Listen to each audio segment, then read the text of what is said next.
conformação social, na atualidade, ela pode ser vista de uma forma um pouco fragilizada, como se os vínculos sociais eles estivessem por um fio.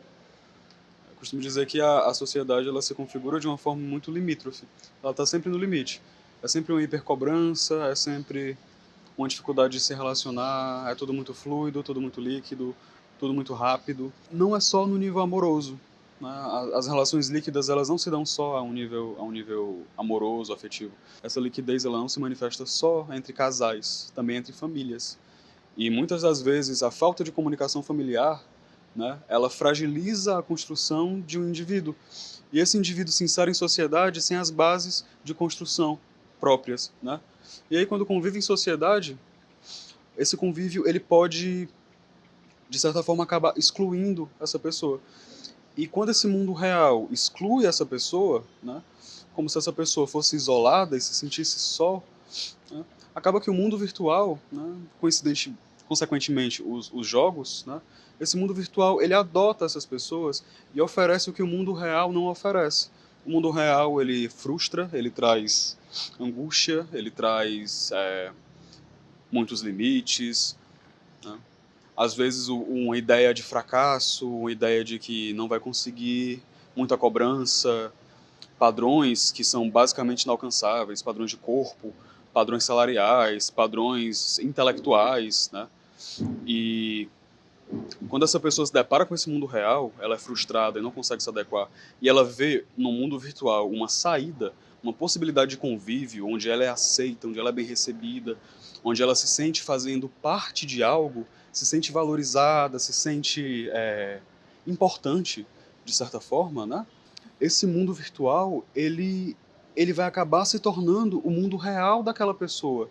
E o mundo real vai se tornar secundário.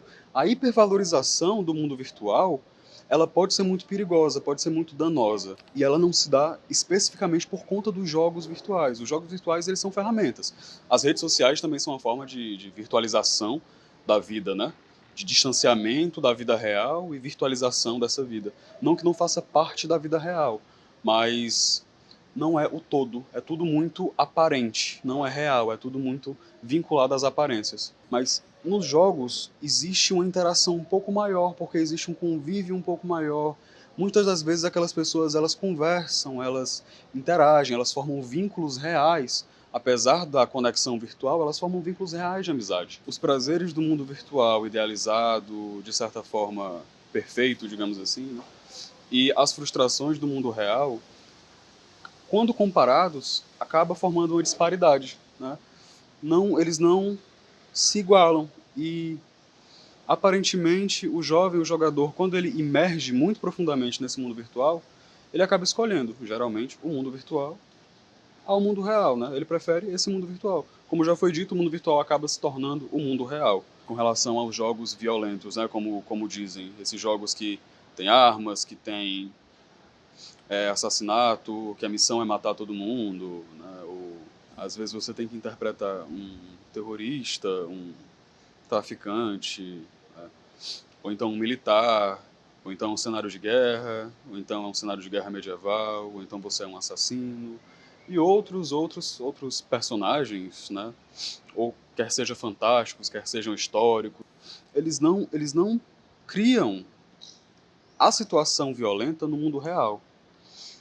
Eles, na verdade, eles refletem o real, né? Eles refletem o que acontece na nossa sociedade. A violência não vem do mundo virtual, ela vem do mundo real.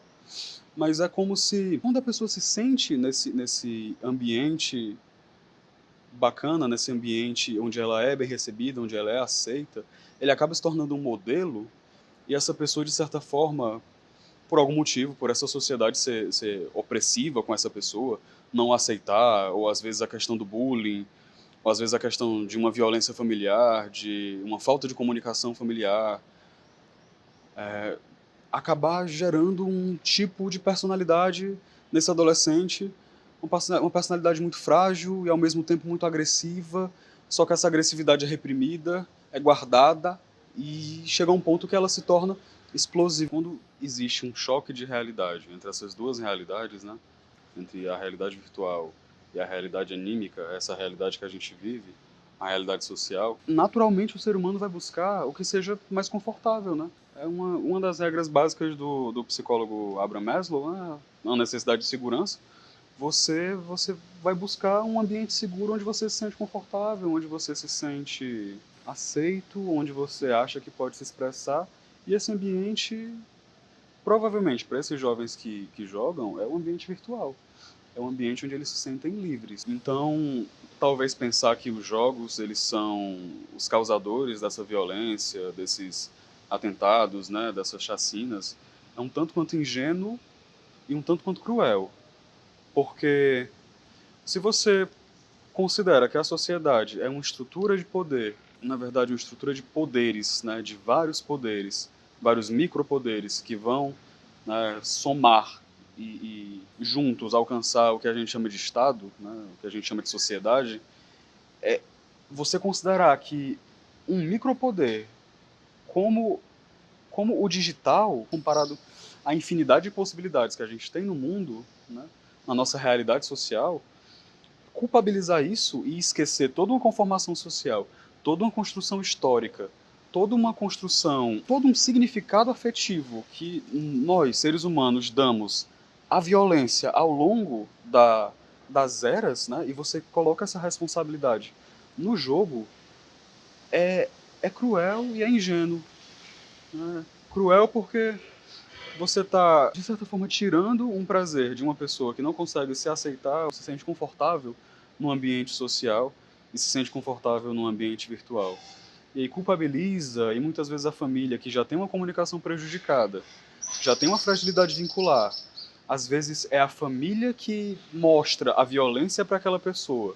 Às vezes é um pai que bate na mãe e uma mãe que bate no filho, e eles aprenderam essa violência com os pais, que aprenderam com os avós, que aprenderam, sabe, toda uma estrutura violenta que está enraizada na nossa sociedade. E você culpar os jogos que têm 30 anos, talvez, os mais novos 10, 20, a gente está excluindo séculos de história e colocando a culpa em uma mínima parcela, que não chega a 1% da história da humanidade.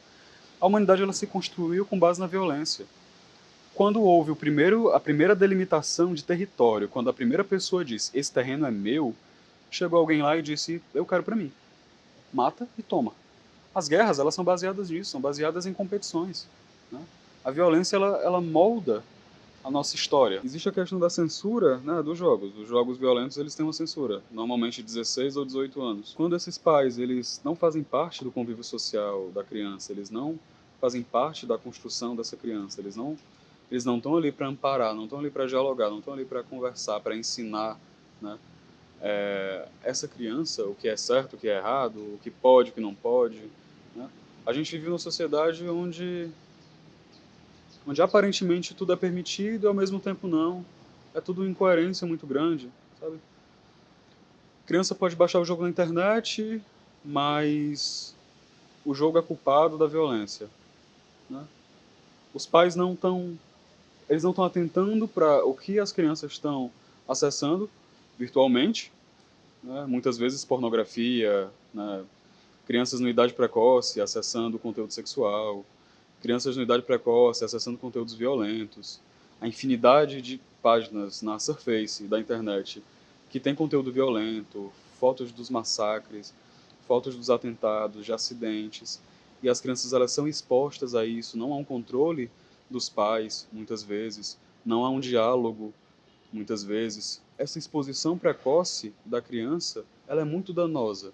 A criança aprende o que é morte, aprende o que é sexo, aprende o que é criminalidade, aprende o que é uso de drogas, muito cedo, sem a maturidade de compreender o que é isso, o que isso significa. Então ela aprende antes de atribuir um sentido àquilo, antes de aprender de fato o que é aquilo. Então também há uma responsabilidade dos pais. E os pais, eles às vezes não enxergam, muitas das vezes, na verdade, eles não enxergam que a responsabilidade deles talvez seja muito mais importante porque eles estão ali e eles deviam estar próximos. Eles deviam notar que não tem que os filhos não estão muito bem, que os filhos podem estar sofrendo violência na escola, que os filhos podem estar sendo excluídos. E muitas das vezes os pais não reparam ou às vezes não sabem o que fazer. Né? às vezes reparam, mas não compreendem, não sabem quem procurar, não sabem o que fazer, não tiveram essa atenção quando estavam na cidade, então eles não compreendem muitas das vezes. Outras vezes eles simplesmente não querem compreender e não se esforçam para isso. E a criança às vezes se vê desamparada. E o amparo está no mundo virtual. No mundo virtual ela é amparada.